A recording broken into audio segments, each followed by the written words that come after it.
শ্লোক লোকমাতা অহল্যাবাই ছিলেন সামরিক এবং প্রশাসনিক ক্ষেত্রে নারী ক্ষমতায়নের উজ্জ্বলতম দৃষ্টান্ত। ভারতীয় সমাজ ব্যবস্থায় প্রজাবৎসল, ন্যায়পরায়ণ ও রাজনৈতিকভাবে বিচক্ষণ এই মহিয়সী নারী প্রশাসনের জীবনের প্রতিটি নীতি সিদ্ধান্ত আজকের দিনেও প্রাসঙ্গিক ও অনুকরণীয়। শনিবার কর্মযোগিনী মাতা অহল্যাবাইয়ের ৩০০তম জন্মজয়ন্তী উপলক্ষে আগরতলার টাউন হলে সদর শহর জেলা কর্তৃক আয়োজিত কর্মশালায় উপস্থিত হয়ে এমনটাই জানান মুখ্যমন্ত্রী ডক্টর মানিক সাহা।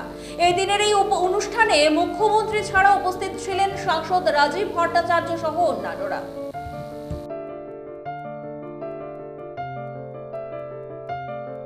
তাদের তাৎক্ষণিক সহায়তা আমাদের সরকারের তরফ থেকে দেওয়া হয়েছে।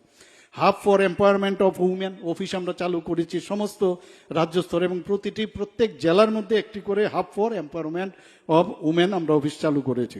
বিভিন্ন যেসব স্কিম থাকে, বিভিন্ন কর্মশালার এইসব বিষয়ে যাতে জানতে পারে, সেই কারণেই ব্যবস্থা আমরা করেছি।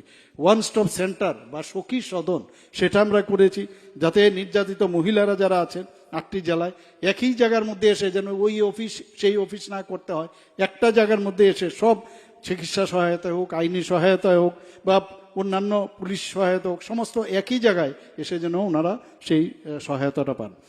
সহি পোষণ দেশ রোশন অভিযানে এখন অবধি 3.4 লাখ বেশি মহিলা এবং শিশুরা এই সুবিধাটা পাচ্ছেন। 2022-23 অর্থবছর থেকে রাজ্যের সব জেলায় বেটি বাঁচাও বেটি পড়াও প্রকল্প বাস্তবায়িত হচ্ছে। আগরতলা কৃষ্ণনগরে আমরা ওয়ার্কিং উইমেন হোস্টেলে 50 আসন বিশিষ্ট একটি কর্মজীবী মহিলা আবাস চালু করেছি, এবং 10টি ওয়ার্কিং উইমেন হোস্টেল নির্মাণের জন্য এর মধ্যে প্রায় 114 কোটি টাকার বাজেটে আমরা রেখেছি, এবং কেন্দ্রীয় সরকার সেটা মজুদও করেছে, সেটাও আমরা করতে যাচ্ছি। আমরা শুধু মুখে না, খালি কথায় কথায় বললাম, কিন্তু কাজের বেলায় আমরা কিন্তু সেটা করছি।